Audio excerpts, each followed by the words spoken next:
네, 오늘 말씀 욥기 32장 말씀이 되겠습니다. 한 목소리로 같이 봉독하시도록 하겠습니다. 욥이 자신을 의인으로 여김으로 그 세 사람이 말을 그치니 남족속 부스 사람 바라겔의 아들 엘리후가 화를 내니 그가 욥에게 화를 내면 욥이 하나님보다 자기가 의롭다 하미요. 또 세 친구에게 화를 내면 그들이 능히 대답하지 못하면서도 욥을 정죄함이라. 엘리후는 그들의 나이가 자기보다 여러 해 위이므로 욥에게 말하기를 참고 있다가 세 사람의 입에 대답이 없음을 보고 화를 내니라. 부스 사람 바라겔의 아들 엘리후가 대답하여 이르되 나는 연소하고 당신들은 연로함으로 뒷전에서 나의 의견을 감히 내놓지 못하였노라. 내가 말하기를 나이가 많은 자가 말할 것이요 연륜이 많은 자가 지혜를 가르칠 것이라 하였노라. 그러나 사람의 속에는 영이 있고 전능자의 숨결이 사람에게 깨달음을 주시나니 어른이라고 지혜롭거나 노인이라고 정의를 깨닫는 것이 아니니라. 그러므로 내가 말하노니 내 말을 들으라. 나도 내 의견을 말하리라. 보라, 나는 당신들의 말을 기다렸노라. 당신들의 슬기와 당신들의 말에 귀 기울이고 있었노라. 내가 자세히 들은즉 당신들 가운데 욥을 꺾어 그의 말에 대답하는 자가 없도다. 당신들이 말하기를 우리가 진상을 파악했으나 그를 추궁할 자는 하나님이시요 사람이 아니라 하지 말지니라. 그가 내게 자기 이론을 제기하지 아니하였으니 나도 당신들의 이론으로 그에게 대답하지 아니하리라. 그들이 놀라서 다시 대답하지 못하니 할 말이 없음이었더라.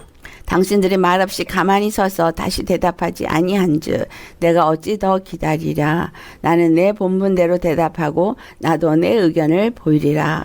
내 속에는 말이 가득하니 내 영이 나를 압박함이니라.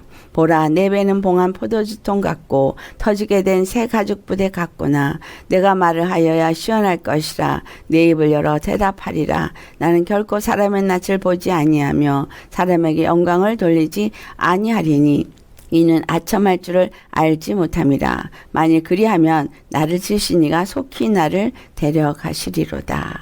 아멘.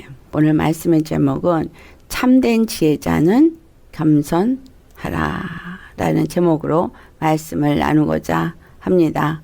오늘 말씀은 세 사람이 등장을 했어요. 보스 사람 바라겔의 아들 엘리후가 등장을 했습니다.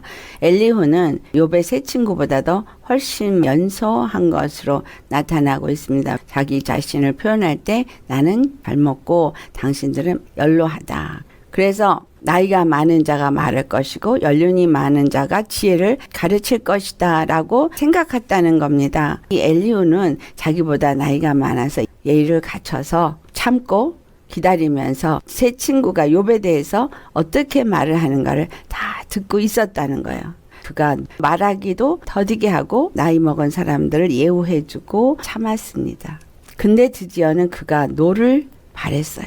2절에 욥을 향해서 노를 바란 거는 욥이 하나님보다 자기가 의롭다 했기 때문이고 또 세 친구를 향해서 노를 바란 것은 욥에 대해서 아무것도 제대로 대답도 하지 못하면서 욥을 정죄했기 때문이다. 욥이 하나님보다 더 의롭다라고 말을 했기 때문에 화를 낸다라는 거예요.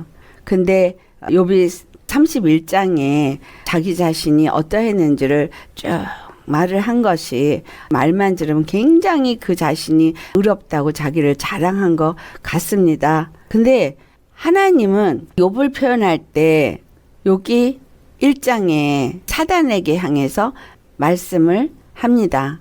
욥을 뭐라고 표현해요?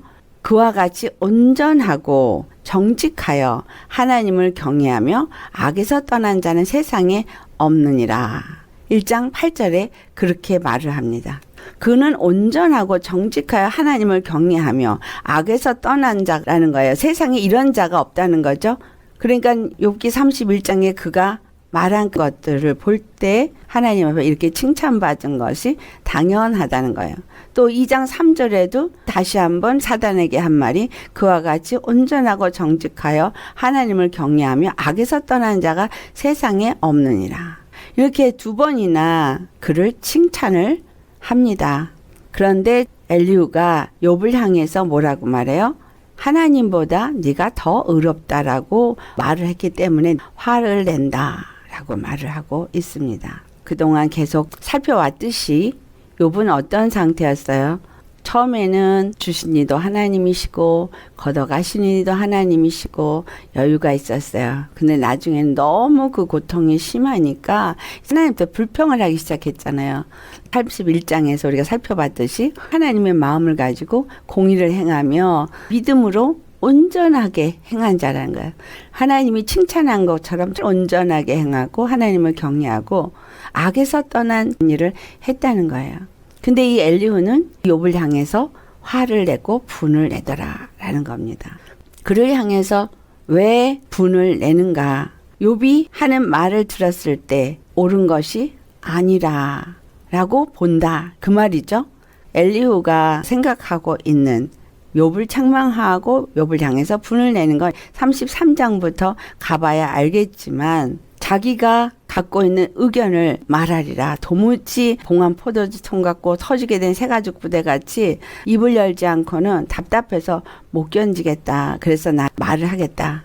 이것은 내가 가진 의견을 너에게 말하는 것이다. 엘리후 역시도 지혜로운 자다라고 말하는 거죠. 그리고 우리가 살펴봤던 욥의 세 친구도 역시 자기네들이 지혜가 있는 자라고 계속 말해왔다는 거예요. 엘리후가 8절에 사람의 속에는 영이 있고 전능자의 숨결이 사람에게 깨달음을 주시나니 라고 말하는데 영이라고 표현된 루아흐는 아담에게 생기를 불어넣은 하나님의 영을 말하고 또 전능자의 숨길 네페시라고 말하는 이거 역시도 하나님의 영을 말하고 있어요. 그가 표현하기를 사람의 속에는 영이 있고 즉 하나님의 루아흐 성령이 계시고 전능자의 영이 있어서 사람에게 깨달음을 주신다. 그래서 어른이라고 지혜롭고 노인이라고 정의를 깨닫는 것이 아닌 것을 내가 이제 알았다. 왜냐하면 당신들이 노인이지만 말하는 것이 지혜롭지가 않다라고 말하는 거예요. 왜냐하면 그 세 친구가 욥의 말에 능히 대답지 못했고 욥을 정죄만 했기 때문이다 라고 말하고 있습니다. 그렇다면 진정한 지혜자는 엘리후가 말한 것처럼 사람의 속에 영이 있고 전능자의 숨결이 그 사람에게 깨달음을 주는 거 맞습니다. 고린도전서 2장 10절로부터 12절을 보면 하나님의 성령은 모든 것 곧 하나님의 깊은 것이라도 통달하신다라고 말하죠. 하나님의 영을 가진 사람은 하나님을 안다라고 말하고 있습니다. 그리고 세상의 영을 받지 않냐고 오직 하나님께로부터 온 영을 받았다. 그러면서 12절 끝부분에 영을 주신 이유를 말합니다. 우리로 하여금 하나님께서 우리에게 은혜로 주신 것을 알게 하려 하심이라. 엘리후가 말한 것처럼 우리로 하여금 무엇을 알게 하려 하심이라? 하나님이 어떠한 분이고 하나님이 우리에게 원하는 것이 무엇인가를 알게 하기를 원하셔서 영을 주셨다. 당신들의 말을 듣는 동안에 성령께서 나에게 말을 하지 않고는 견딜 수 없게끔 했기 때문에 내가 이 말을 한다라고 말하면서 자기 자신이 하나님의 성령에 의해서 말하는 것 같이 말을 하고 있습니다. 여기서 우리 살펴볼 것은 몇 가지가 있어요. 첫째는 왜 욥은 하나님께도 그렇게 칭찬을 받은 사람이고 31장을 보면 하나님의 의와 공의를 따라서 행하고 하나님을 경외하는 가운데 행했는데 왜 이렇게 책망을 받느냐.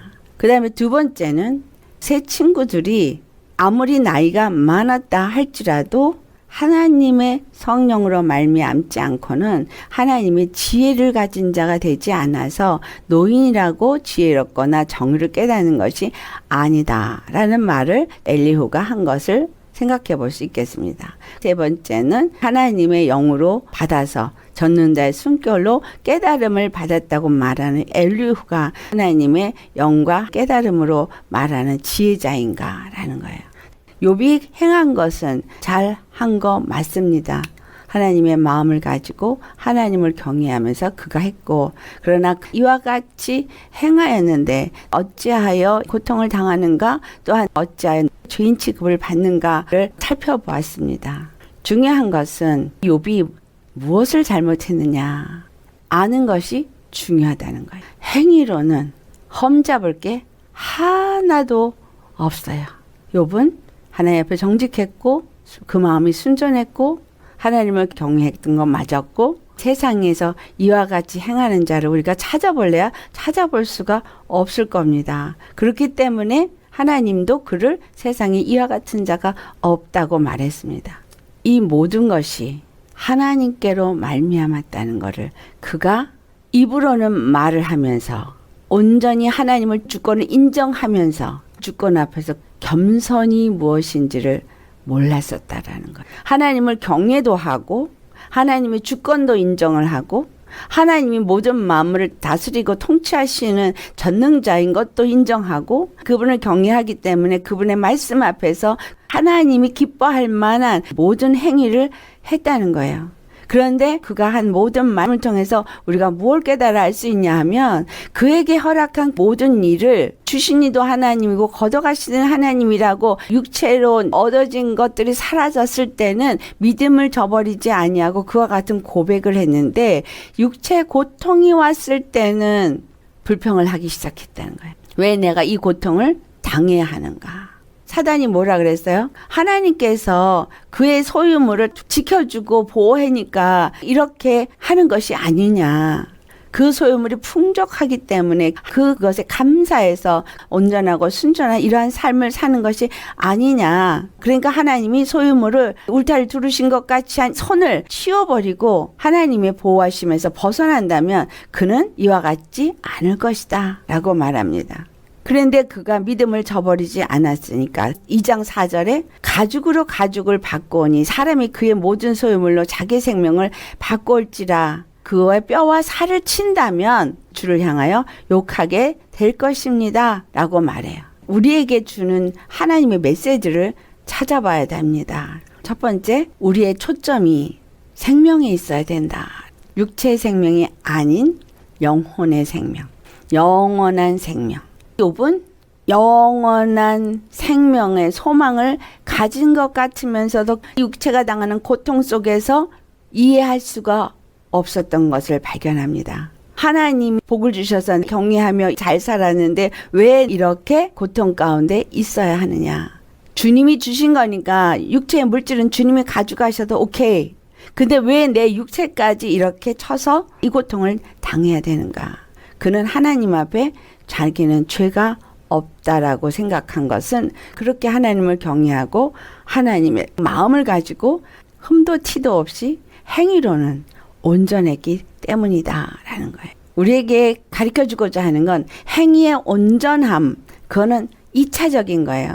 행위의 온전함은 당연히 있어야 될 것이지만 그거보다 더 먼저 중요한 것은 내 마음의 중심이 어디에 초점이 맞춰져 있느냐가 더 중요하다는 겁니다. 하나님은 우리에게 주시고자 하는 건 육체의 생명이 아니라는 거예요. 욥을 통해서 가르쳐 주는 건 영원한 생명을 주고자 하시는 하나님의 뜻을 나타내고 있습니다. 하나님은 그래서 욥의 생명은 건드리지 말아라 라고 말한 거예요. 그에게 고난을 통해서 그에게 영원한 생명을 주고자 하시는 하나님의 계획을 온전히 아는 주권의 믿음을 갖게 하길 원했다는 거예요.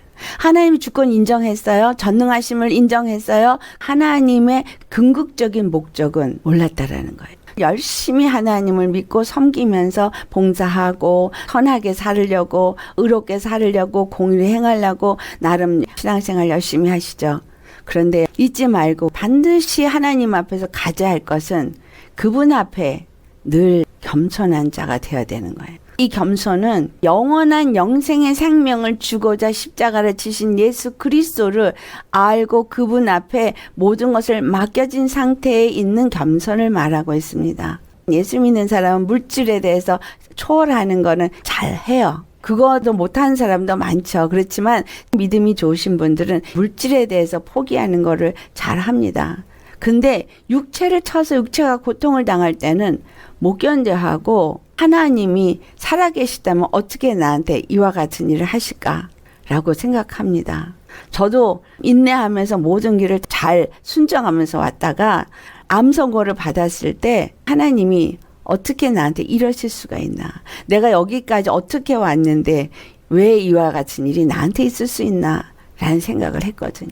근데 겸손한 사람은 하나님은 선하시다. 그가 행하시는 모든 일은 선하시다. 이게 그의 신앙이 되어져 있어야 돼요.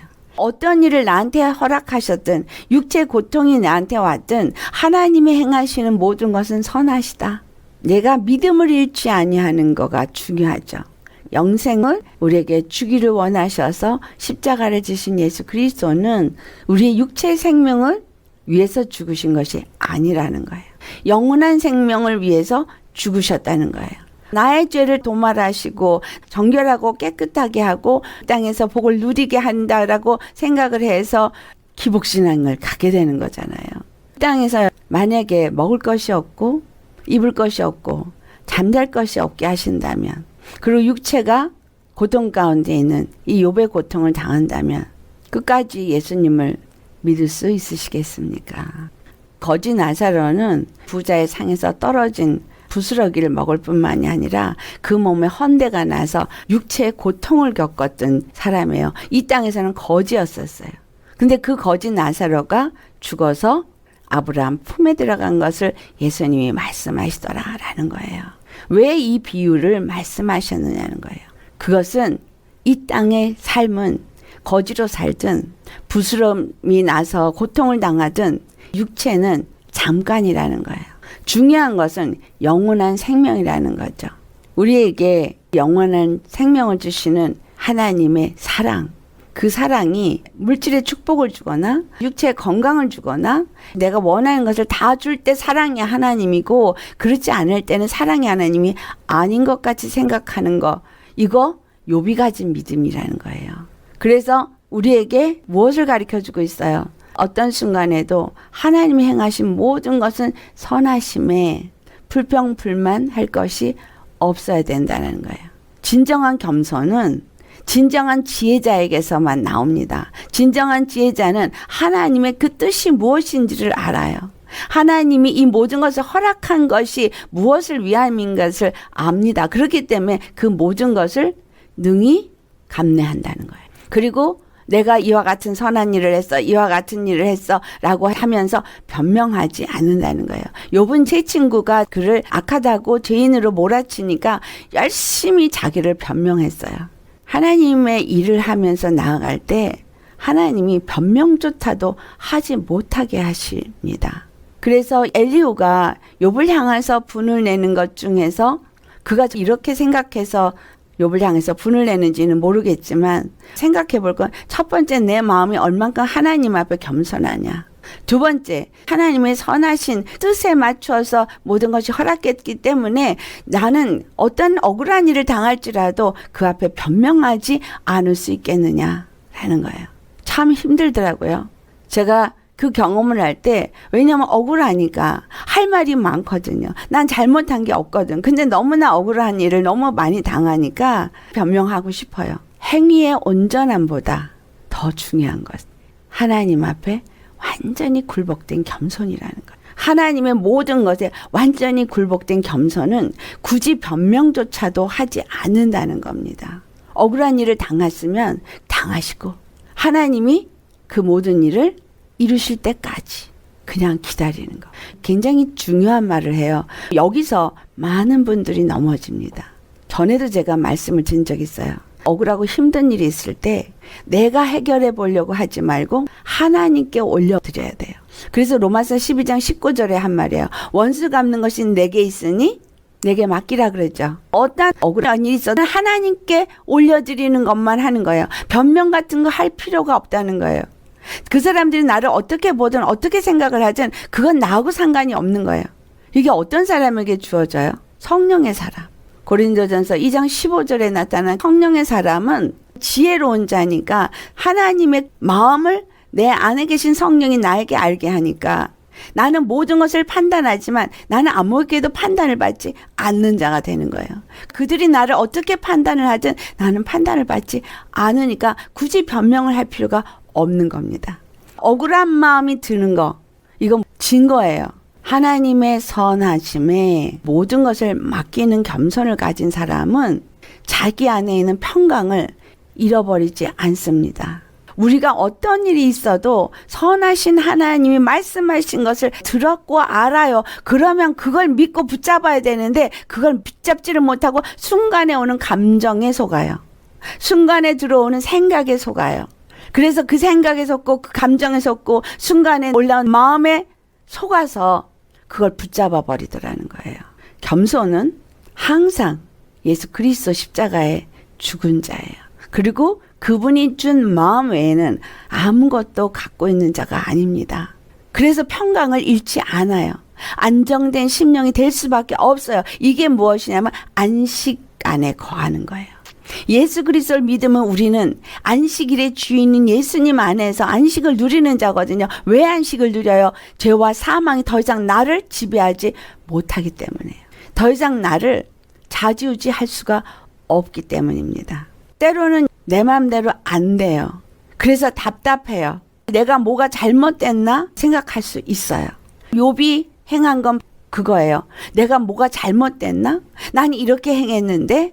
라고 말하는 거잖아요. 신앙생활을 하면서 아주 쉽게 짓는 과오가 뭐냐면 내가 뭐 잘못됐나? 그래서 주님이 이렇게 하시는 건가? 하나님은 저와 여러분의 믿음을 보고자 하심이에요. 어떤 순간에도 그 신실하신 하나님을 믿느냐, 선하신 하나님을 믿느냐, 그걸 보신다는 거예요. 그렇다면 어느 날은 나에게 말씀하시던 하나님이 어느 날은 잠잠하셔요. 흔들릴까요? 안 흔들릴까요? 그것도 하나님의 주권이야. 하나님이 내게 잠잠하셔도 하나님이 나를 보고 계시고 하나님이 나를 사랑하시고 하나님이 나를 구원하시는 구원주고 그래서 십자가에서 죽으시고 부활하셨다는 걸 믿으면 담대하죠.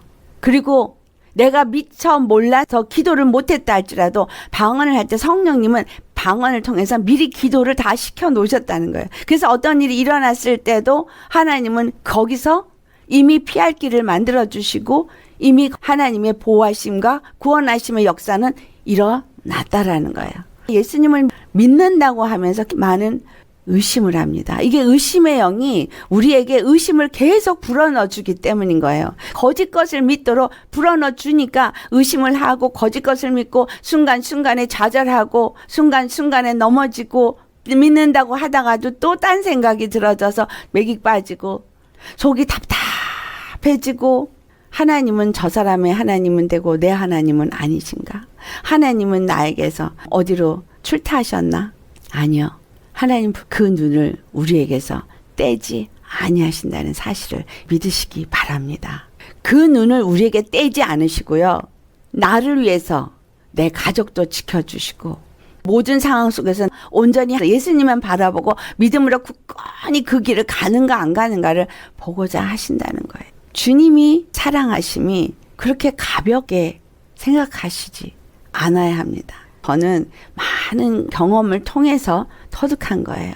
욥이 변명하려고 한 것처럼 그가 지혜로운 자요 하나님을 알았다면 굳이 변명하려고 들지 않았다라는 겁니다. 그리고 고통하면서 실망하지 않았을 거예요. 엘리후가 지금 욥을 향해서 또 분을 냅니다. 그래도 욥은 거기서 그냥 잠잠히 그걸 받을 수 있어야만 한다고 생각됩니다. 우리 누가복음 17장 7절로부터 10절의 말씀을 봉독하시겠습니다. 같이 봉독합니다. 너희 중 누구에게 밭을 갈거나 양을 치거나 하는 종이 있어 밭에서 돌아오면 그더러 곧 와 앉아서 먹으라 말할 자가 있느냐. 도리어 그더러 내 먹을 것을 준비하고 띠를 띠고 내가 먹고 마시는 동안에 수종 들고 너는 그 후에 먹고 마시라 하지 않겠느냐. 명한 대로 하였다고 종에게 감사하겠느냐. 이와 같이 너희도 명령받은 것을 다 행한 후에 이르기를 우리는 무익한 종이라 우리가 하여야 할 일을 한 것뿐이라 할지니라. 아멘. 바로 욥에게 필요했던 건 이 10절의 말씀입니다. 그가 여호와를 경외하고 주권의 하나님을 인정하고 그래서 그와 같이 온전하고 순전하고 세상에 그와 같은 의를 행한 자가 없을 정도로 다 행했다 할지라도 그가 고백할 것은 나는 무익한 종입니다. 내가 하여야 할 일을 한 것뿐입니다. 이렇게 말했어야 한다는 거예요. 입으로는 주권의 하나님을 인정했어요. 근데 주권의 하나님을 인정하는 사람이라면 이렇게 말해야 된다는 거예요. 우리의 믿음은 하나님께로부터 모든 것이 주어졌고 모든 것을 주신 이도 하나님이시고 걷어가실 이도 하나님이시고 혹 내가 육체에 질병이 걸려서 고통을 당한다 할지라도 그 또한 하나님이 선하신 뜻 가운데서 허락하셨다고 하나님의 주권 앞에 맡기고 인정을 하신다면 나는 무익한 종인이다. 주께서 이것을 내게 허락하셨으니 주 뜻대로 하옵소서. 나는 내가 하여야 할 일을 한 것뿐이니다. 이렇게 말할 수 있으셔야 합니다. 욥이 이걸 하지 않은 거예요. 겸손하지 않았기 때문에 지금 엘리후 같은 사람한테까지 젊은 사람한테까지 책망을 받게 된 이유입니다. 잘했는데 왜 그가 이와 같은 책망을 받느냐. 그에게 하나 부족했던 거. 그것은 가졌던 모든 것, 행했던 모든 것이 하나님께로 말미암았다고 인정을 했다면 지금 내가 받는 고통 또한 하나님께로부터 임한 것이고 하나님은 반드시 나를 여기서 건지실 것을 입으로 선포했다면 변명할 필요가 없었다라는 거예요. 하여야 할 일을 한 것뿐이다 그러면 자랑도 안 하고 변명도 안 하고 모든 일에 주님의 때를 기다릴 것이다 라는 겁니다. 하나님의 종으로 우리가 부름을 받았어요. 그러면 하나님이 우리를 통해서 일하고자 우리에게 필요한 모든 것을 공급하시고 우리를 정결하고 거룩하게 하기 위해서 모든 것을 허락되어 줄 때에 그것이 내가 원하든 내가 원하지 아니하든 하나님의 뜻 가운데 그 모든 것을 허락하신다는 거예요. 그래서 나는 내가 할 일을 한 것뿐이요. 나는 무익한 종이니이다. 이 마음 가져야 합니다. 그러면 그분이 나에게 어떤 걸 허락하든 아버지 뜻대로 하옵소서. 아버지의 영광만 나타내시옵소서. 이렇게 말할 수 있습니다. 제 친구 역시 욥은 정죄를 했지만 욥이 이와 같이 말할 때 진정한 욥의 문제점을 집어서 가르쳐 줄 수가 없었던 거예요.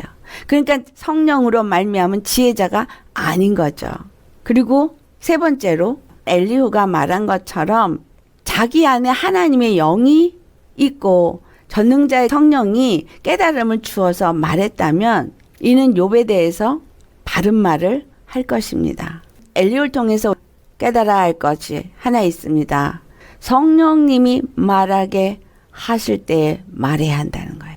아무리 말하고 싶은 게 이가 표현한 것처럼 포도주가 터질 것 같은 상태가 되어져 있다 할지라도 내 심령이 터질 것 같아 말을 해야만 시원할 것 같아 하더라도 성령께서 말하게 하지 아니하면 입을 다물어야 하는 것이고 성령께서 말하게 하시면 내가 말해야 될 대상이 연장자일지라도 노년의 사람일지라도 말해야 한다는 거예요. 겸손은 하나님이 말하게 하실 때 하는 게 겸손이에요. 무조건 참는 것이 겸손이 아닙니다. 할 말이 있어도 참는 것은 겸손이 아니에요. 근데 내가 할 말이 있어서 하는 거는 참아야 되는 거예요. 하나님이 말하라고 하기 전에는 참아야 되는 거예요. 왜냐하면 하나님이 허락하지 않은 말을 내가 하면 그건 꼭 불화를 일으키기 때문인 거예요. 마귀가 틈을 타기 때문입니다. 하고 싶은 말이 많고 참견을 하고 싶은 게 있어도 지혜 있는 겸손한 자는 성령의 이끌림을 받아서 말한다는 거예요. 성령이 말하라고 하기 전에는 입 뻥끗도 하지 않아야 돼요. 하나님께 기도만 올려드린 거예요. 그러면 하나님이 그에게 말씀하시고 그리고 그가 이 사람에게 말한다라는 거예요. 내가 말을 하는 것이 아니라 어떤 참견을 할 때에도 하나님께 아뢰야 한다는 거예요. 엘리후가 잘한 것인지 성령의 이끌림을 받아서 말한 것인지는 이제 33장부터 발견을 하도록 하겠어요. 그가 자기 자신을 나는 아첨할 줄 모르기 때문에 욥에게 아첨을 하거나 새 친구에게 아첨하는 것이 아니고 성령께서 내 안에 감동 준 대로 나는 말하는 거야. 많은 믿는 사람들이요. 성령님이 감동을 줘서 말한다 라는 말을 참 잘하십니다. 근데 그게 성령의 감동이 아니라 자기 감동인 게 꽤 많아요. 그래서 참 위험해요. 지혜로운 자는 입이 무거워요. 왜냐하면 주님이 말하게 하실 때까지 아무것도 말하지 않아요. 내가 판단하고 정죄하는 마음이 생겼을 때는 입이 근질근질되게 할 말이 많아요. 근데 성령님이 보게 하시고 알게 하실 때는 지적해주면 저 사람이 알아질 일도 지적 안 하게 하실 때는 내 눈에도 그게 지적할 만하게 보이지 않는다는 거예요. 그 사람의 허물을 분별은 해요. 알아요. 근데 때를 기다릴 줄 안다는 거예요. 무슨 때? 하나님의 때. 그 사람이 그 말씀을 받을 만한 때가 안 되면 말을 해줘 봐야 내 입만 아프고요. 그리고 사람 관계만 깨어져요. 우리는 좀 안다고 입으로 말하죠. 내 말이 아니라 마귀의 말인 거예요.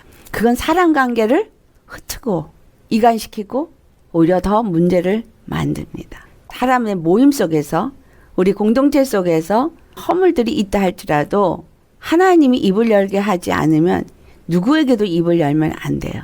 주의 종인 저한테는 입을 여셔도 돼요. 저는 다 알아야 되니까. 치리자는 알아야 하기 때문에 이러한 일이 있어요. 그래서 제가 이러한 일로 마음이 불편해요. 이런 얘기를 해 주셔야 돼요. 그래야 그걸 놓고 하나님 앞에 기도를 할 테니까요. 다 아는 건 아니니까. 그러나 성도 간에는 하면 안 돼요. 말을 하고 싶은 게 목구멍까지 올라온다는 얘기는 하나님의 영에 의한 분별이나 판단이 아닌 거예요. 죄성에서 올라온 판단이고 정죄입니다. 그래서 입을 열면 그거는 독이 돼서 이간질을 하고 흩트는 일을 하고 더럽히는 일을 합니다. 성령께서 그것을 분별하게 하실 때는 말하고 싶어서 입이 근질대는 일은 없어요. 절대 없습니다. 뭐가 더 크게 보이기 때문일까요? 그 사람의 귀한 장점이 더 크게 보이기 때문인 거예요. 귀한 장점은 뭐냐면 그 사람이 하나님을 사랑하는 마음, 하나님이 그걸 귀하게 보는 마음, 이런 게 알아지거든요. 그렇기 때문에 엘리후처럼 말하지 않고는 견딜 수가 없어, 속이 터질 것 같아, 이렇지는 않다는 거예요.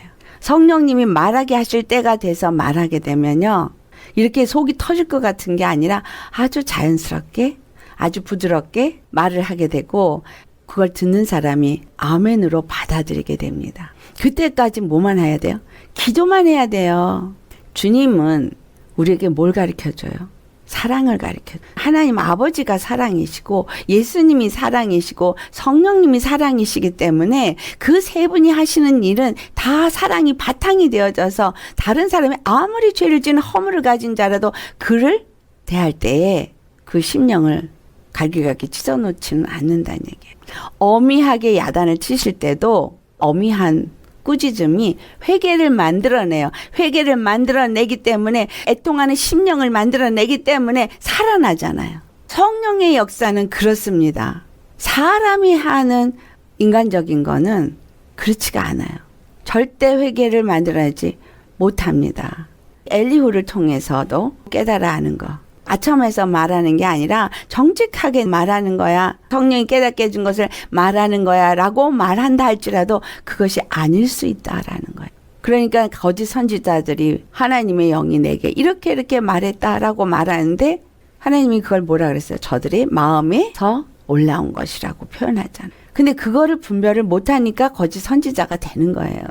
우리가 다른 사람에게 어떤 상담을 하거나 또는 권면을 할 때에 빌립보서 2장 1절에 분명하게 말하고 있죠. 예수 그리스도와 연합된 가운데서 해라. 성령의 인도함 가운데서 해라. 위로를 해도 예수 그리스도와 연합된 가운데서 하고 그렇지 않고 아는 지식으로 판단하고 아는 지식으로 말을 할 때는 생명의 역사가 안 일어난다는 거예요. 욥의 말은 자기를 변명하는 건 31장으로 끝났습니다. 이제 엘리후의 말이 연결이 되어지고 그 다음에 하나님이 욥을 향해서 하시는 말씀만 남아있는데 엘리후를 통해서 알아야 되는 거, 반드시 지혜자는 겸손하다는 거. 여러분 겸손이 뭔지 아시죠? 행위의 겸손이 아니라 욥은 행위로는 너무나 겸손한 자 같은 일반 세상에서 말하는 겸손을 다 이룬 자예요. 근데 그 마음의 겸손이 모자랐어요. 하나님의 조건을 인정하는 겸손이 없었다라는 거예요. 내가 행할 것을 한 것뿐이니다. 나는 그저 무익한 종인이다 라고 말하는 겸손이 없었다라는 거예요. 그 겸손을 찾아내기를 원하셔서 온전하고 세상에 이와 같은 자가 없다 할지라도 1%의 부족한 부분, 하나님은 이것까지도 온전케 하기를 원하셨다는 사실이에요. 사단은 마치 욥을 시험하는 것 같았지만 하나님은 완전함을 이루는데 그것은 육체의 것만이 아니라 영혼조차도 완전한 그 영생에 이를 수 있는 하나님과 온전한 관계가 이루어지는 깨달음을 얻게 하기 위해서, 깨달음을 알았을 때 욥기 42장 그 3절의 고백이 나오는 겁니다. 우리는 하나님의 영을 가진 지혜자가 되어야 되겠고, 그렇다면 겸손한 자가 되어야 된다는 거예요. 겸손한 자는 하나님의 모든 행하심에 나에게 어떤 일을 주셨든 그대로 순복한다는 거예요. 그냥 순복하는 것은 선하신 하나님의 행하심이 모든 것이 선하기 때문에, 구원의 하나님은 구원을 향해서 모든 것을 나에게 허락하셨기 때문에, 그래서 내가 억울한 일을 당해도 변명조차 안 한다라는 거. 그리고 성령의 사람이라면 자기의 의로 정죄하지를 않겠죠. 그리고 엘리후처럼 속이 터진다고 말하면서 자기의 하고 싶은 말을 참지 못하고 말을 터트려 말을 하느냐. 잘 하는 것 같았죠. 왜냐하면 당신들이 나이가 많아서 내가 참고 기다렸다, 연로하기 때문에 뒷전에서 나의 의견을 감히 내놓지 못하였다. 잘했어요. 말하기를 더디하고 성내기를 더디해야 하는데 참다 못해서 터트렸다는 거죠. 근데 그 터트림이 욥을 바르게 판단하고 성령에 의해서 바른 말을 했다면 그것은 참으로 귀한 일입니다. 우리도 마찬가지예요. 참다 못해서 내가 말하는 건데 그러면서 말하려면 그것이 성령께서 주신 말씀이라면 참 잘한 것이 되어지지만 그렇지 않다면 그것은 잘못 입을 벌린 게 되어진다라는 겁니다. 우리 모두 전능하신 하나님, 주권의 하나님 다 아시고 다 인정하시고 하나님의 뜻이 무엇인지도 많이 들어서 알고 있는데 문제는 그것과 내 마음의 신앙이 어떻게 연결이 되어져서 그 앞에 행하고 있는가를 돌아본다면 성령 안에서 지혜를 받은 지혜자이면 겸손할 수밖에 없다라는 겁니다.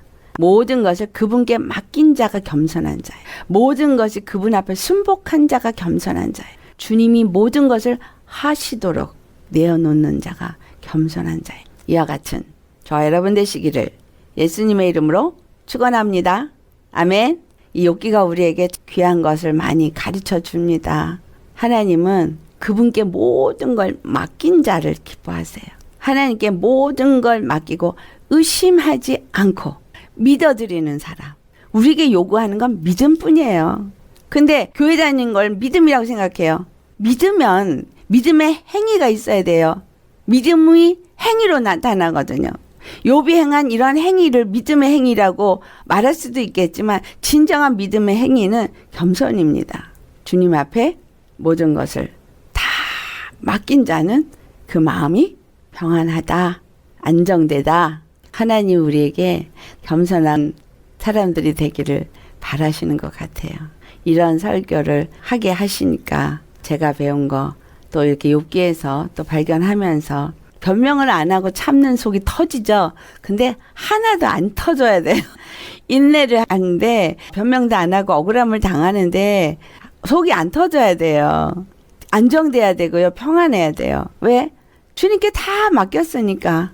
그건 내가 갚을 길이 아니고 내가 해결할 문제가 아니야. 문제는 뭐냐면 나는 내가 하나님과의 관계가 온전하냐 이것만 신경 쓰시면 돼요. 나머지는 그분이 다 해결해요. 제가 그 경험 다 했거든요. 하나님의 자녀를 반드시 높이십니다. 그래서 우리가 앞으로 다가올 세대에는 억울한 소리 많이 들을 거거든요. 핍박도 받게 될 거거든요. 그렇지만 하나님을 믿는 믿음으로 끝까지 나아가는, 그래서 우리는 신령한 그리스도인이 되셔야 해요.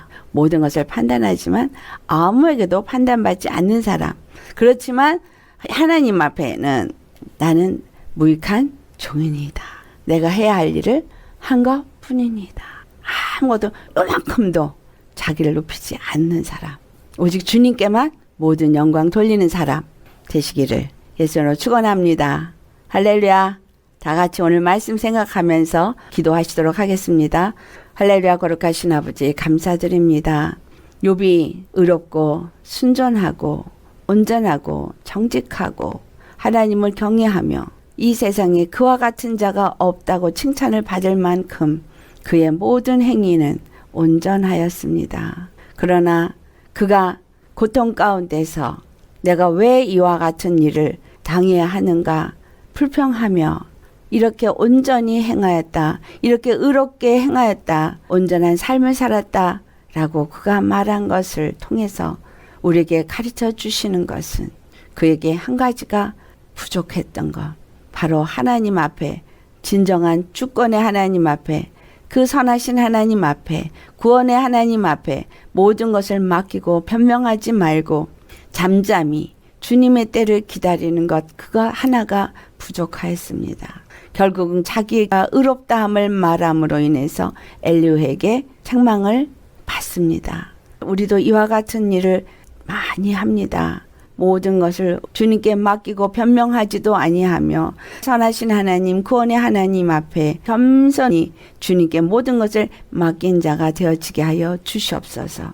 늘 성령의 인도함을 받고 성령의 가르치심을 받고 성령님이 말하게 하실 때에만 말하고 그렇지 않을 때에는 주시는 영감 안에서 하나님의 시각을 가지고 보게 하는 것을 보고 듣게 하시는 것을 듣고 하나님이 말하게 하시는 것만 말할 수 있는 우리가 되어지기를 원합니다. 주님께서 바라고 원하시는 것, 점도 티도 흠도 없는 거룩한 교회를 세우시는 것, 아버지와 우리가 신령한 그리스도인이 되어져서 아버지께서 바라시고 원하시는 그러한 자들이 되어지도록 주님을 아는 것과 믿는 일에 하나가 되어지고 장성한 그리스도의 분량에 충만한 데까지 이르는 겸손한 자, 지혜로운 자가 다 될 수 있도록 은혜 내려 주옵소서. 이 욥기를 통해서 우리에게 자세하게 믿는 자가, 하나님의 사랑을 받은 자가, 지혜로운 자가 어떻게 행해야 될 것을 가르쳐 주시니 감사합니다. 오직 주님 앞에 나는 무익한 종이로소이다. 내가 행하여야 할 것을 행한 것뿐입니다. 라고 고백할 수 있는 우리가 되게 하여 주옵소서. 성령님으로 하지 않고는 하나님의 그 뜻을 알 수 없기에 간절히 바라고 원하는 것, 하나님의 거룩한 기름 부음을 부어 주옵시고 하나님의 뜻을 알게 하옵시고 하나님의 마음을 알게 하옵시고 하나님이 보시는 눈을 가지고 보고 하나님의 마음으로 마음을 갖고 생각을 갖고 입에 말을 할 수 있는 자가 되기를 원합니다. 엘리후가 바른 판단 안에서 바른 말을 했는지는 모르나 그가 답답하여 견딜 수가 없어서 그 입을 토해낸 입술이 하나님의 영으로 인도함을 받은 입술이 되어지기를 원합니다. 우리가 이와 같이 할 말이 많아도 성령님이 말하게 하시지 않는다면 답답한 심령도 되지 말게 하옵시고 입술을 열지도 말게 하옵시고 주님께 다 맡긴 자가 되어져서 예수 그리스도 안에서 늘 평안하고 늘 안정된 심령으로서 주님의 때를 기다리고 주님이 말하게 하실 때에 말하고 주님이 이루시는 역사를 볼 수 있는 자들이 다 되게 하여 주옵소서. 진정한 참 지혜자로서 겸손한 자가 되어지기를 간절히 바라옵고 감사하며 예수님의 이름 받들어 기도드리옵나이다. 아멘.